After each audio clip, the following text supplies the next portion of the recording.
কোটা সংস্কারের দাবিতে আন্দোলনকারীরা সংবাদ সম্মেলন করছেন ঢাকা বিশ্ববিদ্যালয়ের লাইব্রেরির সামনে। আমরা সরাসরি চলে যাচ্ছি সেখানে। চালিয়ে যাচ্ছিলাম।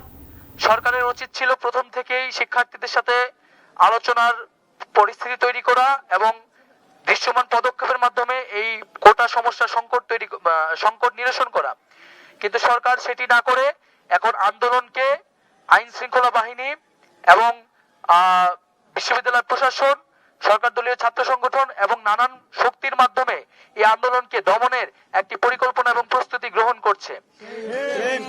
আমরা বলে দিতে চাই যে সরকারের এই ধরনের কিন্তু পরিকল্পনা সরকারের জন্যই বুমেরাং হয়ে দাঁড়াবে। আমরা 18 সালের অভিজ্ঞতা দেখেছি। আমরা চাই না এই ধরনের কোনো ধরনের অনাকাঙ্ক্ষিত ঘটনা ঘটুক, এবং যদি সরকার এই ধরনের কোনো উদ্যোগ গ্রহণ করে, অলরেডি যে সরকার শুরু করেছে, তার জন্য উদ্ভূত যে পরিস্থিতি হবে তার দায় কিন্তু সরকারকেই নিতে হবে। এবং আমরা যে আমাদের ছাত্র ধর্মঘট সেটি কিন্তু অব্যাহত থাকবে অনির্দিষ্টকালের জন্য। আমাদের দাবি পূরণ না হওয়া পর্যন্ত আমরা ক্লাস বা পরীক্ষায় বসছি না। এবং শিক্ষকরা আন্দোলন শেষেও যদি ক্লাস পরীক্ষা শুরু করার চেষ্টা করেন, তারপরেও শিক্ষার্থীরা কিন্তু ক্লাসে ফিরে যাবেন না। ছাত্র ধর্মঘট অব্যাহত থাকবে।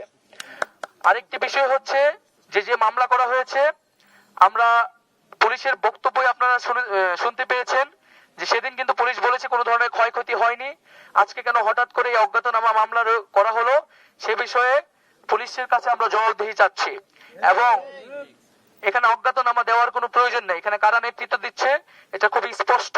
ঢাকা বিশ্ববিদ্যালয়, জগন্নাথ বিশ্ববিদ্যালয়, সাতকুলা সহ সারা বিশ্ববিদ্যালয়ের প্রতিনিধির মাধ্যমে কিন্তু এই আন্দোলন পরিচালনা করছে, এবং আমরা আপনাদের সামনে উপস্থিত আছি। যদি মামলা দিতে হয় আমাদের নামেই যাতে মামলা দেওয়া হয়, কথাটি আমরা বলে দিতে চাই। এবং ছাত্র সমাজকে এই ধরনের মামলা হামলা দিয়ে কোনো ধরনের ভয় দেখিয়ে লাভ হবে না। আমরা আগামী 24 ঘন্টার মধ্যে এই মামলা প্রত্যাহারের দাবি জানাচ্ছি। এবং যারা বৃহস্পতিবারের রকেট কর্মসূচিতে বিভিন্ন জায়গায় হামলার সাথে জড়িত ছিলেন, পুলিশ বাহিনীর সহ সরকার দলীয় ছাত্র সংগঠন, তাদেরকে আগামী 24 ঘন্টার মধ্যে বিচারের আওতায় আনতে হবে।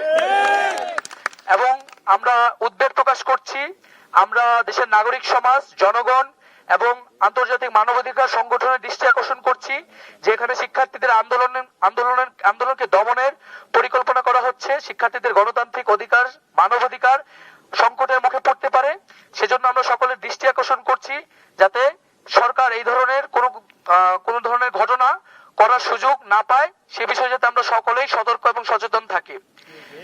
এবং আমরা বলতে চাই যে আমাদের যে আন্দোলন, সে আন্দোলন চলবে। আমাদের কর্মসূচিতে হয়তো ভিন্নতা আসবে, কিন্তু আমরা কিন্তু মাঠে আমাদের রাজপথে আমাদের উপস্থিতি জানান দিব। এবং যদি আমাদের দাবি আদায় না হয়, আমরা বৃহত্তর গণ আন্দোলনের প্রস্তুতি নিচ্ছি। জনগণকে সাথে নিয়ে, সমাজের সকল শ্রেণী পেশার মানুষ, স্কুল কলেজের শিক্ষার্থী সহ সকলকে সাথে নিয়ে কিন্তু আমরা আন্দোলনে নামতে বাধ্য হব।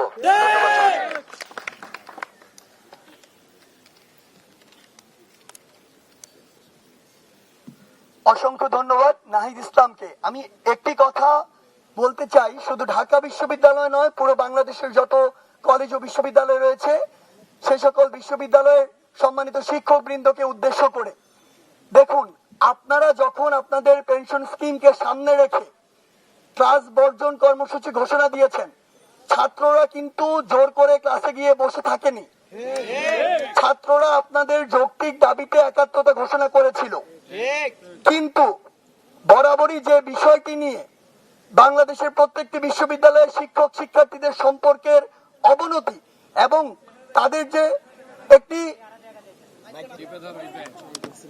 আচ্ছা আমি আবার এই ইস্যুটি বলি, ঢাকা বিশ্ববিদ্যালয় সহ বাংলাদেশের সকল বিশ্ববিদ্যালয়ের সম্মানিত শিক্ষক বৃন্দকে উদ্দেশ্য করে বলতে চাই, আমরা দেখেছি আসলে যে আপনারা যেদিন আপনাদের যৌক্তিক দাবি পেনশন স্কিমকে সামনে রেখে সকল ক্লাস বা একাডেমিক কর্মসূচি যেগুলো রয়েছে বর্জন করেছেন, আপনাদের সকল শিক্ষার্থীবৃন্দ আপনাদের সাথে একাত্মতা ঘোষণা করেছে এবং তারা কিন্তু ক্লাসে গিয়ে বসে থাকেনি। এখন আপনাদের সময় এসেছে এটি প্রমাণ করার যে শিক্ষার্থীরা আপনাদের যৌক্তিক দাবিতে আপনাদের প্রতি, আপনাদের রায়ের প্রতি শ্রদ্ধা প্রদর্শন করেছে, তাদের যৌক্তিক দাবিতে আপনারা কতটুকু তাদের পাশে থাকেন। আপনাদের দাবি যদি পূরণ হয়েও যায়, তারপরও আমাদের যৌক্তিক দাবি পূরণ না হওয়া পর্যন্ত আমাদের যে ছাত্র ধর্মঘট চলছে এবং চলবে, সেটিকে সামনে রেখে আমরা কিন্তু আমাদের ক্লাস কিংবা পরীক্ষাতে অংশগ্রহণ করব না।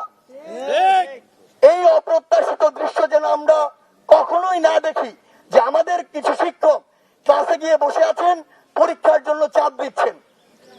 আমরা বিশ্বাস করি বাংলাদেশে শিক্ষক শিক্ষার্থীদের যে সম্পর্ক উচ্চ শিক্ষার ক্ষেত্রগুলো থাকা উচিত, সেটি এখনো ততটুকু নেই যতটুকু থাকা প্রয়োজন।